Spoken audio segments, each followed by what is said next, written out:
Coming to colloids, moderate size, and whereas suspension, large particle size. That is the major difference between the particle size range, and these are the examples of differentiation of solution, suspension, and colloidal dispersion. And coming to here, we are going to compare the different properties. Why this is? Because there is no need to confuse, because all are having two phases. We cannot say. There are some properties differentiation will be there. What are the differentiation? For example, there are different properties we are going to discuss. The first one is property, second is true solution, third column is colloid, and fourth is the suspension. Let us discuss one by one property. The first property is particle size. As the particle size which are present in the solution, the range is less than 1 nanometer. In a true solution, less than 1 nanometer size range will be there. Whereas coming to colloids, 1 to 100 nanometers, the size range, the particle size range, 1 to 100 nanometer, and whereas suspension, greater than 100 nanometer. That is the first property. The first property, that is particle size. Coming to appearance, how it looks appeared, externally appearance. Coming to true solution, it is a very clear. I already told in an example, the salt solution is dissolved in water. We are going to get a clear solution. There is no doubt. But whereas colloid, the appearance is somewhat cloudy. Milk, already told the example. Whereas suspension is also cloudy. There is no differentiation in appearance. And third one is homogeneity. Homogeneity means, this is one of the most important point, because true solution is homogeneous, having only one phase. Homogeneous. Because the salt is freely soluble in water, we are going to get a homogeneous mixture.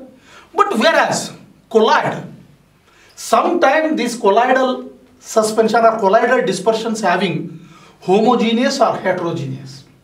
The property is both homogeneous sometimes and sometimes heterogeneous.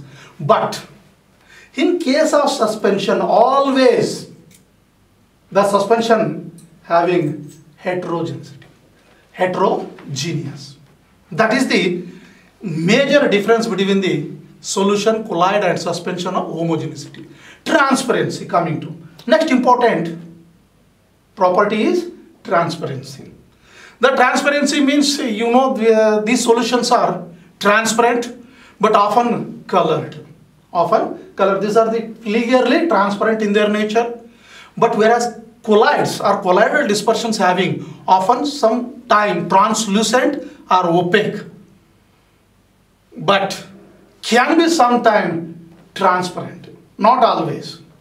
But whereas suspension often opaque but can be translucent.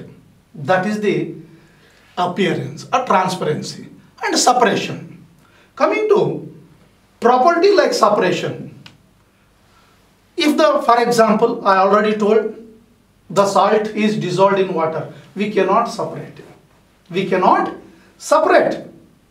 But in case of colloids, after dispersal particles in dispersion medium, we can be separate both. Even in suspensions also, we can separate both the phases, and even settled also. If we leave it for some time, all the particles are settled. That is the separation. Filterability. Filterability means we can filter through normal filter paper or not. Okay, here true solution can pass through the filter paper. Easily we can filter through the filter paper. But here in colloids also, sometime we can pass through the filter paper, but whereas suspension, it is not at all possible. The particle does not pass through the filter paper. This is because the particle size is responsible. Because the size of the particles in suspension is big or more. For that reason, through the filter paper, the suspension's particle cannot be filtered. This is the overall differentiation between the, depending upon the, these are the different properties, difference between the true solution, colloidal dispersion and suspension. Coming to size and shape, this is foremost important because the size and shape of the colloidal dispersion is playing an important role. Because the particles lying in the colloidal size have large surface area. For example, some colloidal particles having large surface area. That is when compared with the surface area of unequal volume of large particles. That means specific surface area is important. The specific surface area is playing an important role. The surface area per unit weight of or volume of material is playing an important role.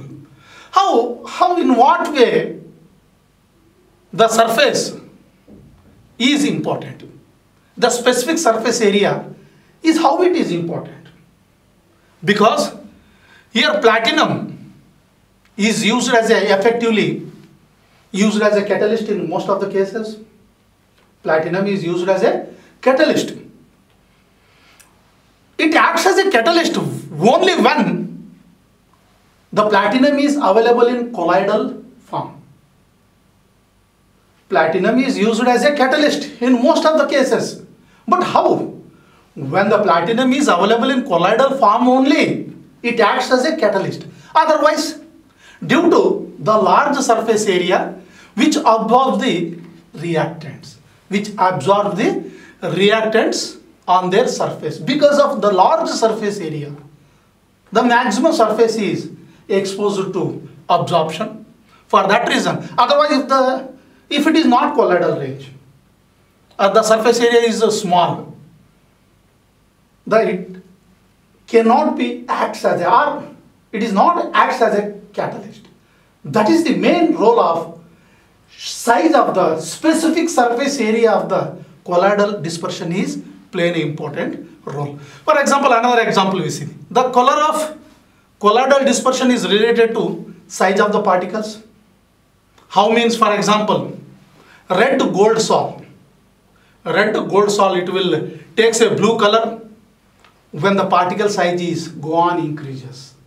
The particle size is go on increases, it is show blue color. Initially, it is a red color. As the particle size is increases, definitely the color will be changed blue color. And the shape, up to that is size is over, shape of the colloidal particles in dispersion medium is important. How it is important? Because depending upon the shape of the colloidal particles, size is over. Coming to important point is shape. Depending upon the shape, the flow property will be there, sedimentation will be there, osmotic pressure will be there. Because these are all three important factors which may affect the depending upon the shape of the colloidal particles. Even why it is shape of the colloidal particles is important means, depending upon the shape of the particles, the pharmacological activity will be there. Depending upon the shape, that can influence the pharmacological effect. For that reason, the shape is most important. These are all some examples of different shapes of particles, that is round, spherical, that is, these are all the different shapes are there of colloidal dispersion. And the size and shape of the colloidal particles, there are a total 6 different shapes are there. Number 1, sphere shape or global shape. You see in the, observe in the diagram. B is short rods like structure. In third one, oblate or ellipsoid and flakes type. Fourth one, long rods or thread-like structure. This is the thread-like structure. And loosely coiled thread structure. And last one, branched threads. These are all different shapes of colloidal particles. Then how we can say? Of course, we are going to prepare the colloidal dispersions and whether it is stable or unstable.